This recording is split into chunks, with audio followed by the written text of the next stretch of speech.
Morning, Mikel. How are you? Morning, I'm good, thank you. Good. Just seen the news that Martin Odegard has signed on a permanent deal. What do you believe he can bring to this squad? Well, a lot of things that he brought last season. He made us better. We needed more options, alternatives, creativity, and players that can be models in this football club. And he's still a really young man, but he has huge experiences in different clubs already, and he has a unique talent for the way we want to play. So I'm delighted that the club has made an effort, and we have now Martin in a permanent deal here. And what's the latest on Aron Ramsdale? Is he in contention to feature at the weekend? We will see. There is still some paperwork getting done. He had his medical almost done as well, so there are a few things still with Sheffield to be resolved. So we're going to have to wait. And after a tough start to the new Premier League season, how have you tried to lift your players and boost morale this week at the training ground? Putting things into perspective, we have an incredible 48 hours before the match, which created a big uncertainty and probably an unprecedented Arsenal lineup.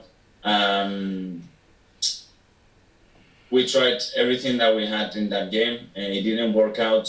We knew the consequences of that externally, what it went to men, but internally the reaction has been incredibly positive. It's one day of Premier League football. We have the whole season ahead of us, and any negativity that's going to try to surround the football club is going to be out of these walls.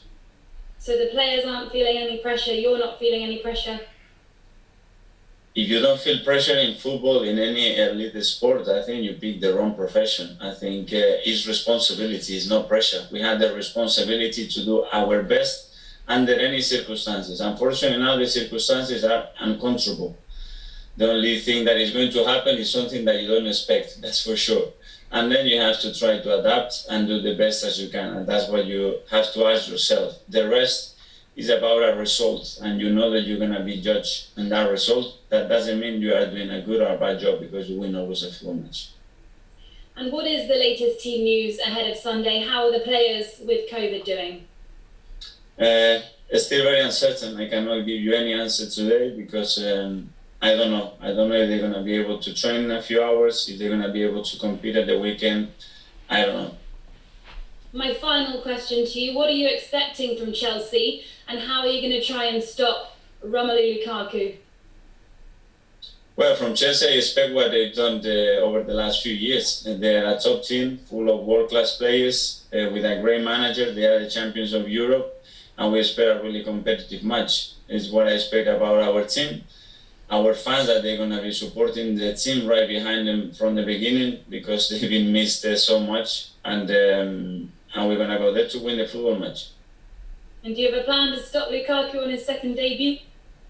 I don't know if he's going to play, so I have a plan to try to stop what Chelsea do, and the plan to do what we have to do to win the game.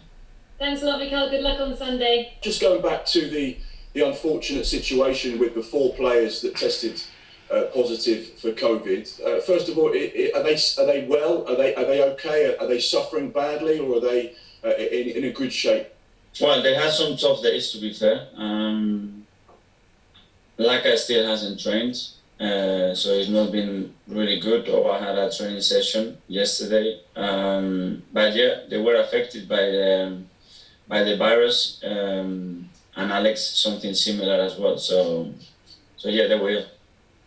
There's a suggestion that it came from a party that Oba had on the Tuesday before the game against Brentford for his son. So it was a sort of a family and friends gathering. Can you confirm that that's where potentially it came from? And is it disappointing that they had that environment before such a big Premier League game? I don't know where it came from. We can guess. It came from a week before. We had cases that they had 3, 4, 5 positive and negative tests, and then they are positive. We have no clue where it came from, to be fair.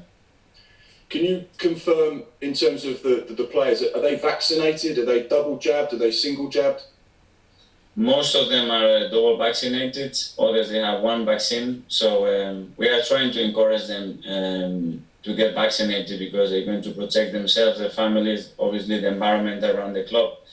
But it's a really personal matter, and we are trying to guide them and explain the reasons why it's better to do it. But at the end, it's a personal decision. And of course, you suffered from COVID right at the very beginning of this pandemic. So the fact that you've been through this and you understand how it can affect you and your body, your message is clear: go and get double jabbed and try and protect those people around you. Yeah, but I think it's more powerful. It's coming from the government. It's not about protecting ourselves. It's about protecting the people around us as well. So I think it's a gesture of generosity. I don't know if somebody's completely convinced at the beginning to do it, but you see that the benefits at the moment are much bigger. Quick word on Aron Ramsdale, which looks like an imminent signing, another positive player through the door in what's been a really busy window for the football club. Do you see Aron as someone that will be a number one or someone to challenge Bern? How do you see that dynamic playing out? Because to have two great goalkeepers is obviously what you want.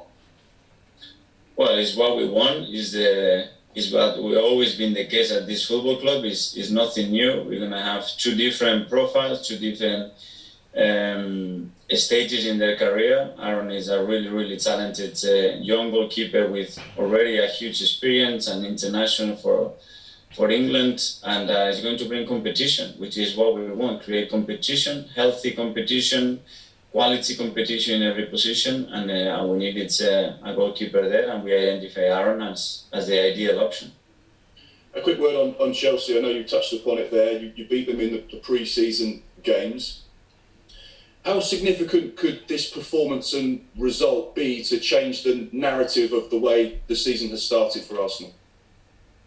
Well, after a defeat, the best way to put things away is to win. And football matches, when you win them, you create a different context, different environment, and energy around the place. Our focus is in trying to get the best possible performance, and then the result will be a consequence to that. So our main focus has to be there.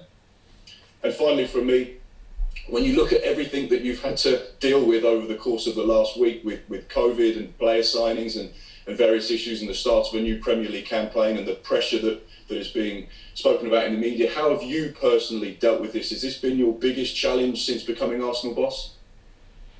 No, I think I have bigger challenges since I've been in here for 18 months, believe me. And a lot of things that happened, we will look at them with perspectives in maybe not now, because a lot of people are not interested to analyze what is happening now. But in 1 year, 2 years, 3 years time, when we look back, we will say a lot of sense is what happened. Thanks, Mikel. Yeah. Last week again, but I just wondered, last season, Tottenham, Man City, Aston Villa, Newcastle all had games postponed because of a COVID outbreak. How close was it for your match being postponed, and are you surprised it wasn't? Yes, I was surprised, but the regulations or the regulators decided that the best thing to do it was to play the game. Did you ask for it to be postponed, and was Lacazette and Aubameyang in your starting 11 last week? What we did is what we had to do through the club doctor as well, explain the situation, how it developed, and the risk that we could see there. And on to more positive news, what does Martin Odegard bring in, and I'm not talking negative of Joe Willett, but you've let Joe Willett go, but what have you seen in keeping Martin and that maybe Joe didn't bring last season with regards to your team this year? Well, we've seen Joe here for a long time in different stages of his career, and Joe is a player that we value, that we like so much. After that spell, obviously his profile changed. His ambitions personally changed. The game time that he needed was very different to what we could give him in this moment. And we made a decision together to find the best way in his pathway for his career. And after that, obviously, we lost Danny, we lost Joe, and we didn't have Martin. So in terms of creativity in the team and options in that position, we were really short. You see the numbers and what we did after Christmas when Martin was in the team, when we had people like Emil, the team performed at a completely different level. He's someone that we admire, that he cannot be more liked around the place for what he brings to the team. and still at the edge of his career that he is, and the potential to grow that he has is still immense. Aron Ramsdale, can I just ask, why should Arsenal fans be excited about the signing? Because he's received some, I'm loath to talk about Twitter trolls already, but there's been some criticism online. So why should Arsenal fans be excited about signing Aron Ramsdale for you? I think they're going to love his personality, his character, the quality that he has as a goalkeeper and what he's going to offer. I think given some time, he's a young goalkeeper as well, but with a huge potential. Have you finished spending yet, or is there still more to come? Well, there's still 11 days to go, and we still have things to do. They are going to be players at the moment, the way the club, the squad is set up, it's going to be difficult to find game time. So there are things to be done. Thanks very much. Good luck for the season. Thank you. Thank you. Thanks, George. How are you? I'm good, thank you. You got a lot of criticism as a club and you personally after the defeat at Brentford. I just wonder why you didn't come out sort of immediately after the game and say, listen, I had all these problems with players that had COVID. Why we didn't find out until yesterday when the team news came out? Listen here, and I am always very direct and I try to give the information is right. But there are some policies and there are some medical privacies that I cannot forget. I have to protect the club and I have to protect the individuals. So if you ask me why I did it, that's the only reason. For me, it was simple. They have COVID, my best player, they have COVID, I cannot play, I have to put a team out there that is unprecedented in this league and take all the pressure off. For me, it was very simple, but I cannot do that. So the club will be always in front of me, and the individuals, if that's what they believe and we cannot give the right answer in the moment for different reasons, that's what I would keep doing, and I will do that again next time.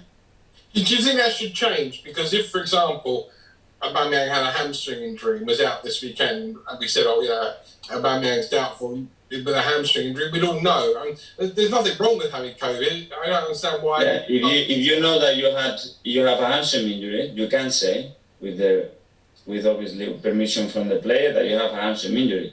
When you don't know, or you are not sure, or it can be something else, maybe worse, then you have to be really careful with what you say. Yeah. Fair enough. You spent more money, Arsenal spent more money than any other Premier League club this summer. You spoke about pressure and responsibility earlier. Does that come with a lot of pressure and responsibility, the amount you've already spent? You know, we'll see where we finish with the money that we have to spend, what has been done in the last few years. We're going to have, I think at the moment it's 7 players that left the club and 5 that they are coming in. So we are not bringing more players that we already have. It's already a big turnaround again. And we're going to try to do it in the right way. So this club is stable. It's a clear indicator of the business that we are doing.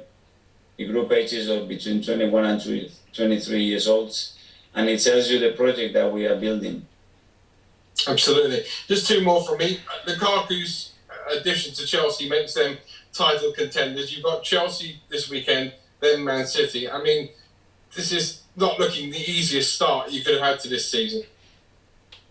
It's not, but we knew that from the beginning. You have to play 38 games against all the teams at the end of the season. And it's the perception, the pressure, and again, the negativity.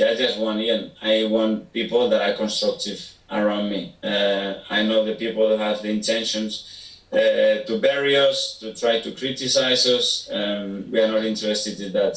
We have a lot of positive, a lot of energy, new energy that is coming up. My full focus is on that and find a way to beat Chelsea because we can, because we've done it. And last one, off the back of that, with positive energy. Last year, with the greatest respect, the home form was not great. Some people would describe it as horrendous. Fans back for the first time at the Emirates in full capacity on Sunday. What is your message to them regarding your team?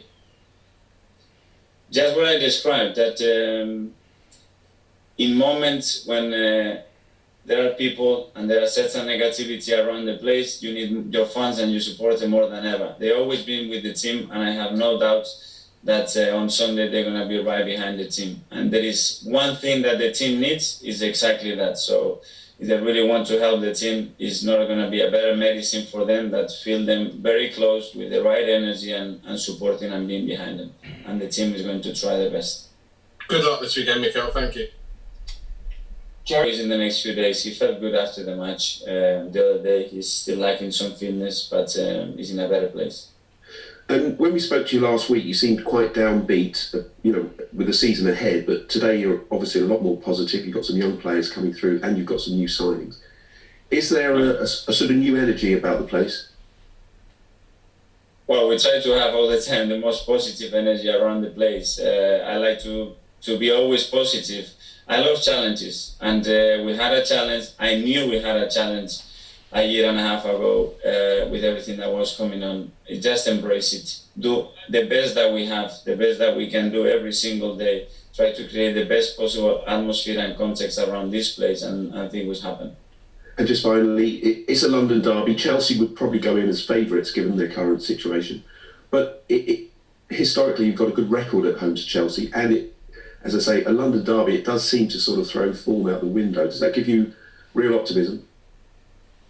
It gives me, I can't wait for the game to be there and have our fans back after 18 months without them, with full capacity. So this is why we are here, to experience those moments and hopefully give them what they deserve. Thank you.